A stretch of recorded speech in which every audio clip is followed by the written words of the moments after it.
بسم الله الرحمن الرحيم والصلاة والسلام على أشرف المرسلين. اللهم صل على سيدنا ونبينا محمد صلى الله عليه وعلى آله وصحبه وسلم. السلام عليكم ورحمة الله وبركاته أحباب في الله. وبرنامج كأني جوجوس كاها يو مانتا وحوي محاكرة ضاي وحا هالكل جانو يهاي باب كصدح ذنين وإنه كهرتقنا باب كصدح ذنين وإنه تديدنا saddexda nin waa saddexdii nin aynu barnaamijka hore kusoo gudbinay waa ninka inoogu magacaaban ra-iisul wasaaraha jamhuuriyadda federaalka soomaaliyeed waa ninka maamulka puntland ugu magacaaban waxa weye maxaa ku dhaha madaxweynaha iyo axmed madoobe aynu wada garanayno. haddii aan ku horeeyo ra-iisul wasaaraha waxa weye waad maqasheen waxa weye runtii beeshii la odhan jiray banaadiriga qaylada iyo maxaa ku dhahday habaarka iyo inkaarta ka dhacday waad maqasheen. qoyskii ugu yaraa ummadda soomaaliyeed ugu sharafta badnaa ugu dhibaatada maxaa ku dhahday loogu dhibaataynta badnaa ee soddonka sano lagu tumanayay waxa qaylo ka dhacday iyo inkaar iyo habaar waad maqasheen wuu idin soo gaadhay.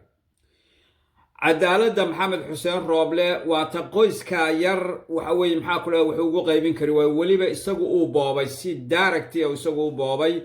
oo nin in adeerkiisa uu u boobay kuraasta waxa weye maxaa ku dhaha qaar iyo dad laxaad taxaalufa. arrintaa iyada ah waxa weye runtii waxa ay soo xusuusisay waxa weye maxaa ku dhahday qabsashadii ama burburkii wixii ka dhashay iyo hantidii ummadda ee lala wareegay weli in ay waxa weye maxaa ku dhahday ragga qaba mentalitiga nimankan ay ku shaqaynayaan inuu yahay saddexdii jabhadood ee USC SPM iyo SSDF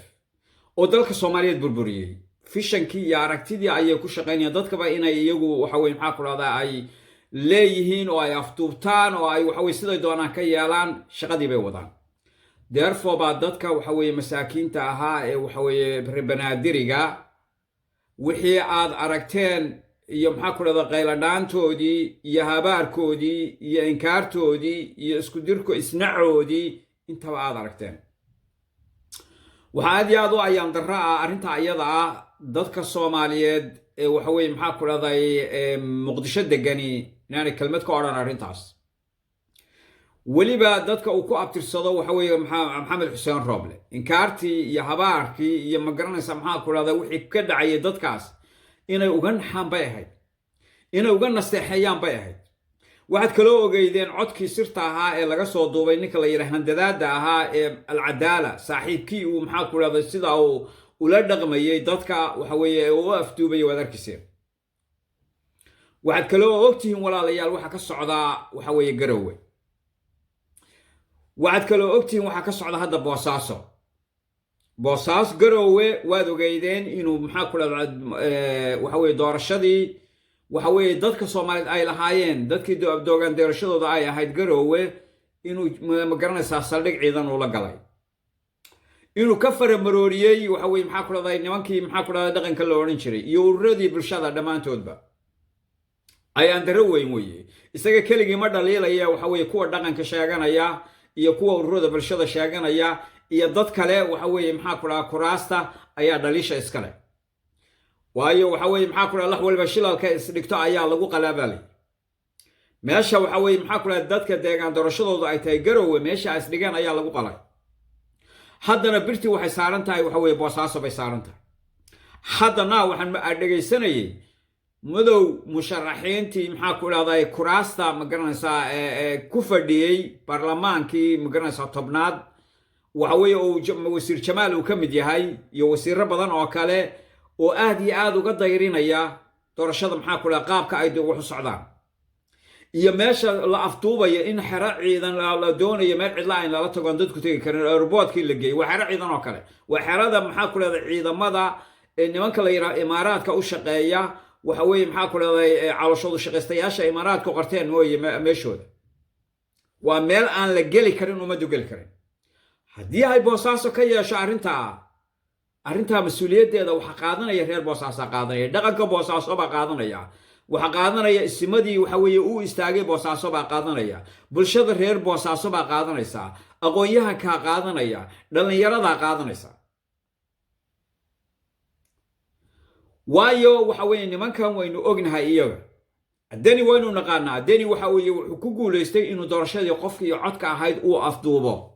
waxaana arrintaas sababay dadka dadka reer puntland baa sababay oo daawanayay facaayisha foosha xun ee uu ku dhaqmayey maxaa ku dhahay deni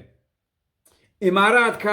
inuu magaranaysaa iyo kenya inuu u kala goosho awaamirtana uga soo qaado waxa raalli ku noqday dhaqanka siyaasiyiinta culimada waxgaradka reer puntland way daawanayeen intuu joogay deni kelmad kamay odhan inuu marka sida uu doono uu ka yeelo sababta iyagaa iskale waxaan leenahay waxa weeye maxaa kule meeshii ugu dambaysay baad joogtaan meeshii ugu dambaysay baad joogtaan allaha idin garansiiyo in aad waxa weeye dadkan idinkaa matala idinkaa odayaal u ah idinkaa laydinkula soo dhuuntay waxa weeye xuquuqdii shacabka soomaalida ay lahaayeen waa inaad ummadda soomaaliya idinkaa waxa weeye dhaqan ah oo dadkan waxa weeye ay idin doortaan idinkaa boqolaal sano soo jireen oo isdhexla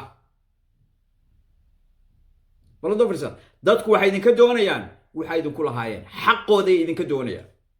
waa reer boosaaso baan la hadlayaa waxayna tahay dardaarankaygu siciid cabdulaahi deni inaanu hal kursi aanu ka helin waayo male siciid cabdulaahi deni kuraasta siciid cabdulaahi deni kuraasta ma laha kuraasta waxaa leh dadka deegaankaa leh dadka deegaanku waa inay xaqooda helaan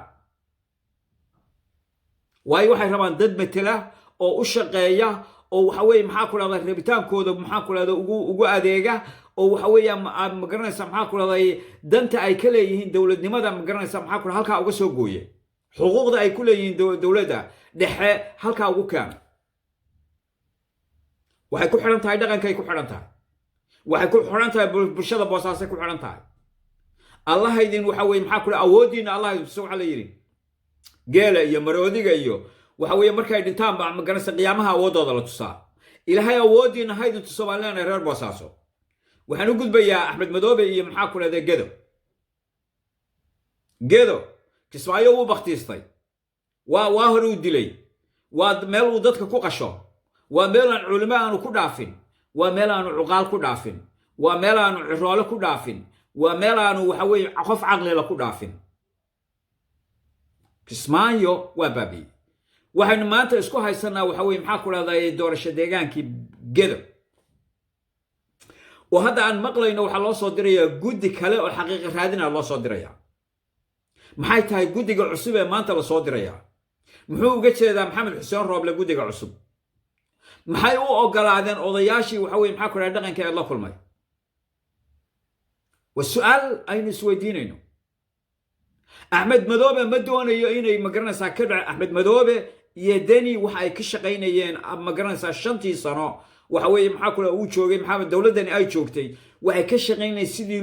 loo ridi lahaa maxamed ninka la yiraahdo maxamed cabdullaahi farmaajo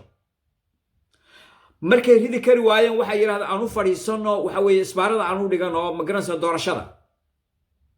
wayna doorashada ku ridnaa maanta ayay taagan tahay xubnihii isaga gobolkiisii deega doorashadiisa ka soo jeeday baa la leeyahay ma garanaysa maxaa ku dhahdaa laguma qaban karo deegaanka oo cudurdaar loo raadinaya oo la rabaa calooshooda shaqaystayaal cidda in la soo saaro waxaan leeyahay reer gedo aad iyo aad baad baryahan u fiicnaydeen aad iyo aad baad u dhiiranaydeen aad iyo aad baad xuquuqdeedana u dhacsanayseen ummadda soomaaliyeed qaranka soomaaliyeedna waa idiin dadaalay waa idiin shaqeeyey way ciidamadii qaranka oo dhan gurmad dhibaatayntii waxa dhibaatadii ka dhalatay waxa weeye maxaa ku dhahday axmed madoobe iyo magaranaysa uu adeegii magaranaysa Kenya uu adeegayay iyo duulaamadii Kenya waxa weeye maxaa ku dhahday dawladdu waxay idin gelisay waxa weeye maxaa ku dhahday hanti badan bay idin gelisay ciidamadii qaranka Soomaaliyeed oo dhan baa waxa weeye maxaa ku dhahday iyagoo wali curdina la idin kaana way idin difaaceen sharaftiinii bay muujiyeen karaamadiinii bay muujiyeen waad nafsateen waad nafisteen waad hadasheen waad noolaateen noloshiinii waxaa ka hadhay inaad waxa weeye difaacataan kuraasta inaad difaacataan oo dad idinkana idin matala ummadda Soomaaliyeedna matala ummadda Soomaaliyeedna wax tara waxa weeye tiisaba daryeela walaalkeena tiirsha ku idin shaqeeya oo idin khadmeeya kuwaasaa soomaali ay u baahan tahay kuwaasaa soomaali wax taraya kuwaa inaad soo saartaan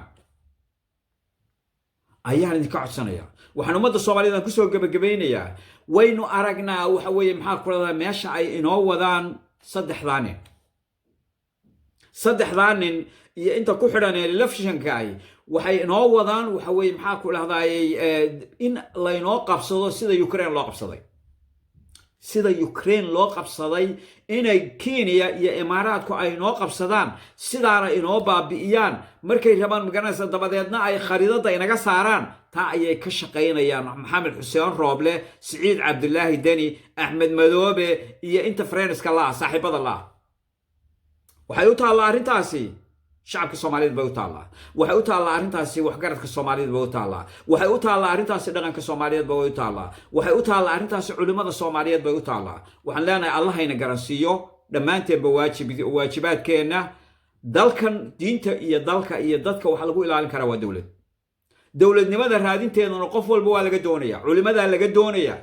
culimada laga doonaya inay u soo baxaan oo xaq cadeeyaan oo dulmiga is hortaagaan dhaqanka laga doonaya kuwa Muqdisho laga doonaya kuwa Boosaaso laga doonaya kuwa Kismaayo laga doonaya kuwa Gadaa laga doonaya kuwa gobolada kale laga doonaya aad iyo aad baan idin salaamaya Ilaahay subhanahu wa ta'ala hayno waafajiyo tawfiiqda dawladnimadana Ilaahay subhanahu wa ta'ala hayno adkeeyo madaxda wanaagsanna Ilaahay subhanahu wa ta'ala hayno soo celiyo wa sallallahu alayhi wa ala alihi wa sahbihi sallam assalamu alaykum ورحمة الله وبركاته.